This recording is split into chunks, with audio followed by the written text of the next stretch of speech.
Do you know that feeling? Emptiness, a fog in your head, an inexplicable leaden fatigue after what seemed like a completely ordinary conversation. You've just chatted with a friend, colleague, or relative, but you feel as if you've unloaded a freight car. As if not only your strength but the very joy of life has been sucked out of you. This state is like an emotional hangover. You can't find any visible reasons, but you feel drained, dirty, as if you've been exposed to some invisible radioactive radiation. This is not your imagination. You have indeed been attacked. Attacked by an energy vampire. The great psychologist Carl Jung may not have used this popular term, but he described the mechanism of this phenomenon very deeply. He spoke of an unconscious exchange, of what happens when one incomplete personality invades the psychological space of another. According to Jung, a toxic interaction is always a dance of two shadows. One person projects their unacknowledged, dark parts onto you, their insignificance, their envy, their fear. And if there is a corresponding hook inside you, your own unhealed wound, your own insecurity, you get caught. You enter this destructive dance and give away your life force. Today, we will talk about psychological hygiene, about how to cleanse your soul and reclaim your energy after contact with toxic people. We won't just give advice like, don't associate with them. We will break down the 3 most common types of energy vampires, so you can learn to recognize them. And most importantly, we will master 3 specific practical steps for emergency detox and strengthening your psychological immunity. Because true strength lies not in avoiding vampires, but in becoming completely unappetizing to them. First, let's conduct a diagnosis. To protect yourself from poison, you need to know what it looks like. There are 3 main types of toxic people, or as we'll call them, energy thieves. The first and most common type is the eternal victim. This person lives in a world where everyone is against them. The boss is a tyrant, the partner is insensitive, the weather is bad, the government is to blame. Their life is an endless series of injustices and sufferings. When you talk to them, they pour a bucket of their complaints on you. They are not looking for a solution. They are looking for sympathy and energy. Their main tool is guilt. They make you feel responsible for their happiness. You try to help them, give advice, offer solutions, but all your efforts are shattered by their signature yes. But in my case, that won't work. You leave them with a feeling of complete powerlessness, guilt, and a strange responsibility for their miserable life. You gave them your energy, but they didn't get better, and you got significantly worse. They got their dose of attention, and you were left depleted. The second, more insidious type is the critic. This person is a master of unsolicited advice and veiled jabs. They always know what's best for you, how you should have acted, what you should have said, how you should dress, live, and breathe. They mask their aggression with a guise of care. I only wish you well, they say, devaluing your achievements.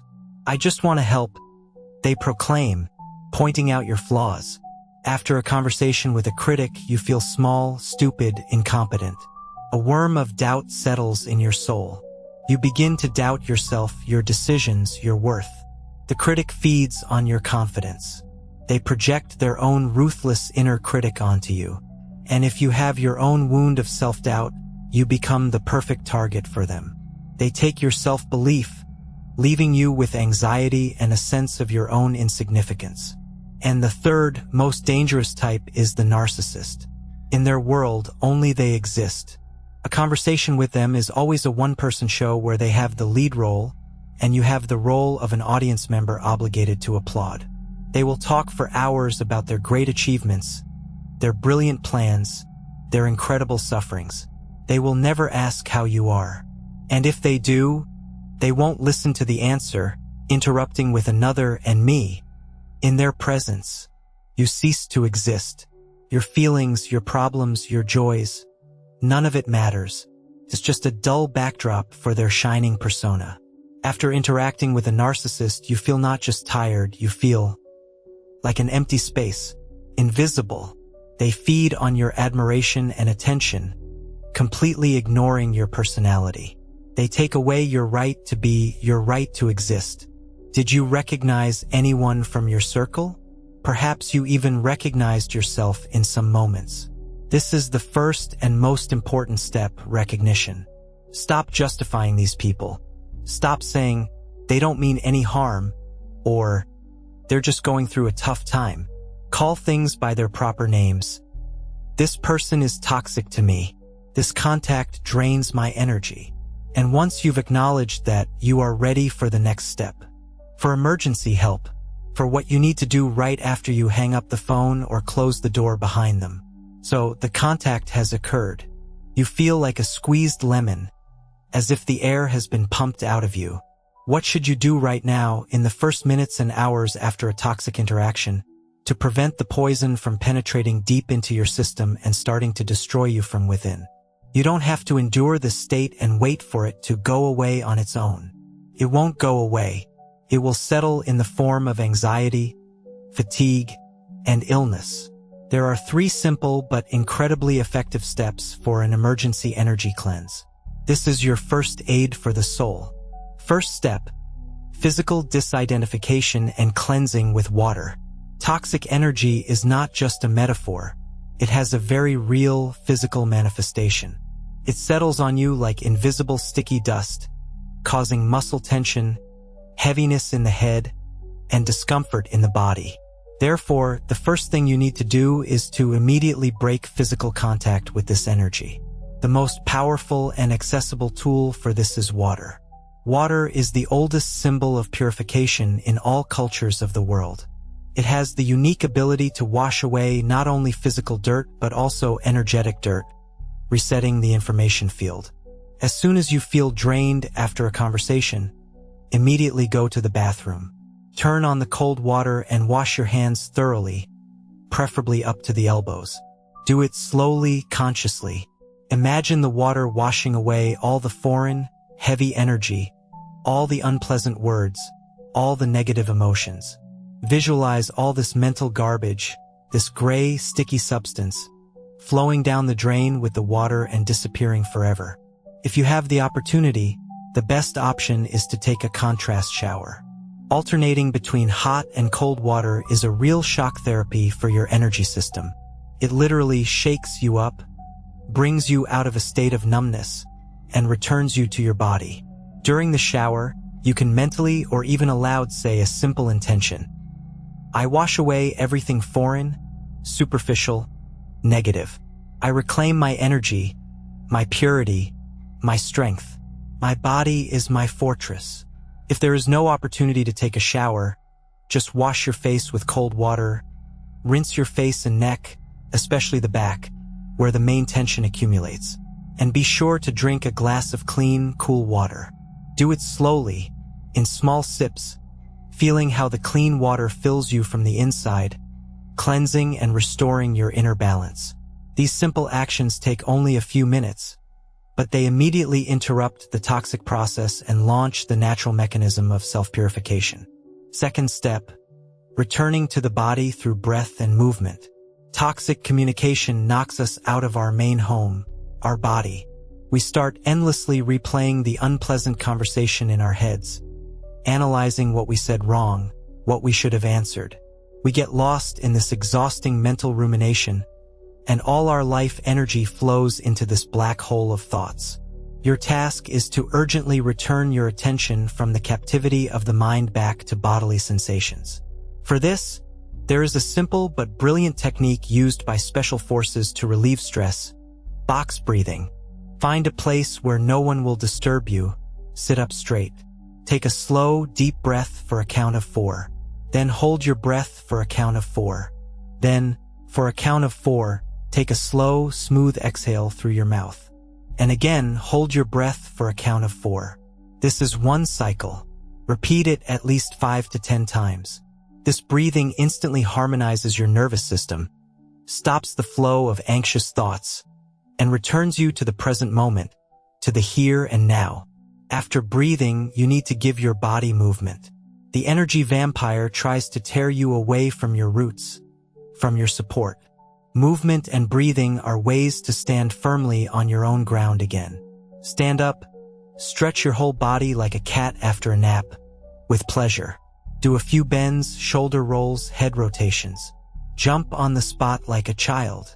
Stomp your feet, feeling how firmly you are standing on the floor. Your task is to feel your body as fully as possible, to feel the muscles, to feel the life in it. If you feel strong anger or irritation after the conversation, do not suppress it under any circumstances. It needs a safe physical outlet. You can take a pillow and hit it with all your might several times, putting all your anger into the blow. You can turn on loud, aggressive music and scream at the top of your lungs when no one can hear you. It is important not to direct this aggression at other people, but simply to let off steam. You are, as it were, shaking the foreign negative program out of your energy field. Third step, information detox and filling with resources. After you have cleansed your body with water and calmed your mind with breathing, a certain emptiness has formed. It is very important to fill it with something bright and resourceful. Otherwise, your brain will habitually return to ruminating on negativity, and the entire effect of the cleansing will be nullified. Give yourself an information detox for at least half an hour, or better yet, an hour. Turn off your phone, turn off your computer, don't go on social media, don't turn on the news on TV. Stop consuming any external information, especially that which might cause you anxiety or irritation. Your soul is now like an open wound, and it needs silence and peace to heal. Instead, consciously fill yourself with what nourishes and delights your soul. Listen to your favorite, most inspiring music. Look at something beautiful. A painting, fresh flowers, the sky outside the window.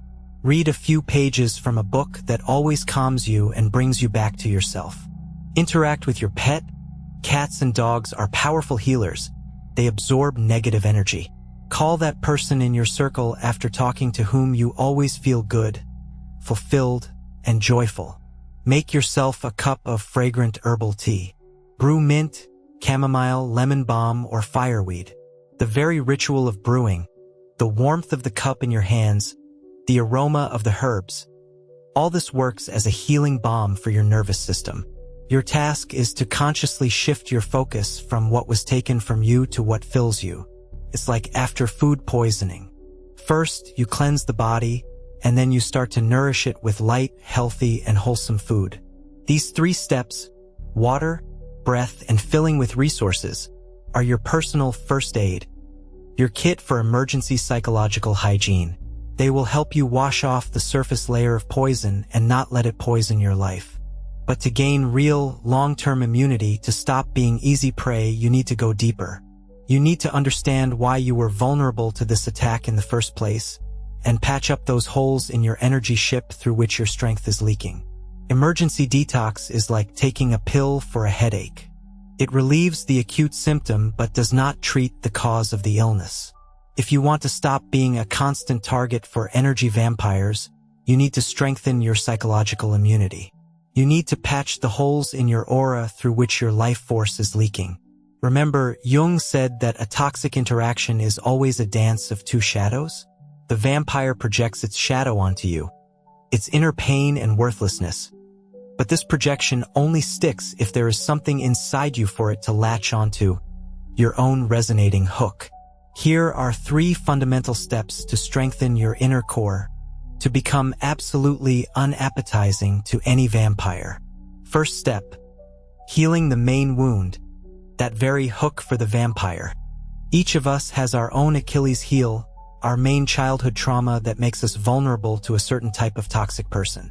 For some, it is the wound of rejection and a deep, often unconscious, feeling of, I am not worthy of love, or, I cannot be loved just for being me. Love must be earned. The narcissist vampire or the cold, devaluing critic latches onto this hook perfectly. You will unconsciously, again and again, try to earn their love and approval, giving them all your energy, all your resources, and reliving your childhood trauma of rejection time after time. For others, it is the wound of abandonment and a panic fear of loneliness. People with this wound are willing to endure anything just to not be alone. The eternal victim masterfully catches on to this hook. You will listen to their endless complaints and manipulations for hours. You will solve their problems, forgetting about yourself, just to not be in silence alone with yourself, just to feel needed and irreplaceable. For some, it is the wound of injustice and the rescuer syndrome. You grew up with the belief that you must help everyone, that you are responsible for the feelings and well-being of others. You cannot pass by someone else's suffering. You rush to save everyone, even when you are not asked.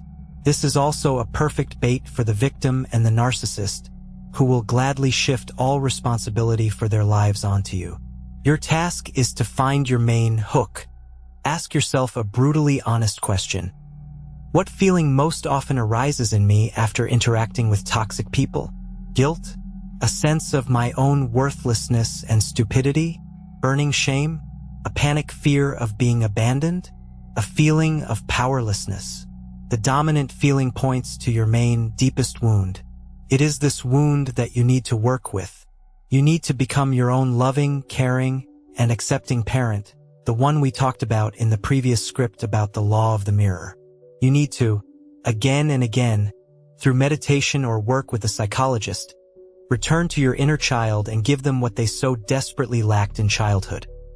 Unconditional love, acceptance, security. When you begin to heal this wound from within, the external hook simply falls off. The vampire has nothing to hook you with. Their manipulations stop working on you because they no longer hit your pain. Second step, building and strengthening personal boundaries. Energy vampires love people without boundaries. Those who cannot say no, who allow their personal space to be invaded, their time to be violated, their feelings to be devalued. Boundaries are not walls that separate you from the world. Boundaries are a healthy, flexible membrane of your personality that allows you to consciously decide what to let into your life and what not to. Start building your boundaries with the simplest but very important things. Physical boundaries. Sorry, I'm tired and want to be alone. I need personal space. Time boundaries. I'm ready to talk to you, but I only have 20 minutes, then I have to go. Emotional boundaries. I don't like it when you talk to me in that tone. Please stop. Or, I'm not ready to discuss this topic. It's too painful for me. Every time you set a boundary, you send a powerful signal to the world and to yourself. You can't treat me like this. I value myself. My feelings, my time, and my space matter. At first, it will be very scary and unfamiliar. You will feel like you are offending the person, that you will be rejected, that you are bad. This is your old, traumatized pattern speaking. But a healthy person always respects others' boundaries. And a toxic one will get furious, start accusing you of selfishness, and most likely will fall away on their own. And this is an excellent filter for your social circle. It is especially important to learn to end a conversation that has become toxic for you. You do not need to listen to the end of the eternal victim stream of complaints or the critic's barrage of criticism. You have the full, sacred right to say, "Sorry, I understand this is important to you, but I'm not in a resourceful state to discuss it right now. I can't help you. Let's get back to this another time," and hang up or physically leave the room. This is not rudeness. This is an act of self-respect and energetic self-defense. Third step, filling your life with your own meanings and joys. Vampires are drawn to those who have an excessive energy, but they especially love those whose energy has no clear direction or purpose.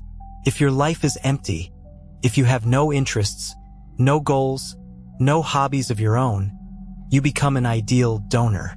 Your energy just hangs around you idly, like an unclaimed resource, and anyone can come and take it. The most reliable and long-term protection against any kind of vampirism is to fill your life with your own passion. Find what lights you up from the inside. What gives you energy, not takes it away. It can be anything. A beloved job, creativity, sports, learning a new language, volunteering, gardening, traveling. When you are passionate about your own thing, You become like a powerful, focused beam of light. All your energy is directed towards creation. You simply have no time, no desire, no free energy sockets for vampires to connect to. Moreover, when you live your own fulfilling, interesting life, you automatically become uninteresting to them. The eternal victim will have nothing to complain to you about because you will be enthusiastically talking about your projects, not problems. The critic will have nothing to advise you on because you will radiate confidence in your path. The narcissist will be unbearably bored with you because you will not be looking at them with adoration. You will have more important things to do. Create your own universe, your own world in which you are interested in living. And then you will only let into this world those who are ready for an equal exchange, who come to share their energy and joy, not to take yours. Toxic people have been, are, and will be in our lives. We cannot create a completely sterile space around ourselves, but we can and must change what is inside us. We can heal our wounds. We can build our boundaries. We can fill our lives with meaning. And then an amazing thing will happen. You will stop being afraid of them. You will see right through them, not as terrible monsters, but as deeply unhappy, incomplete people who are desperately seeking outside what they cannot find inside themselves. You will be able to feel for them not fear, not irritation, and not guilt, but calm compassion. But it will be compassion at a safe distance. Compassion that no longer allows them to destroy you. Your life energy is your most valuable, most sacred resource. It is given to you not to feed others' neuroses, but so that you can build your own beautiful, fulfilling, and joyful life. If you are ready to start this journey to energy freedom, write in the comments a simple but very important word: protection. Let this become your intention, your decision to reclaim your power and become the full master of your inner world. Thank you for being with us on this deep journey. Subscribe to the channel to continue learning the art of psychological hygiene together. Be strong and fulfilled.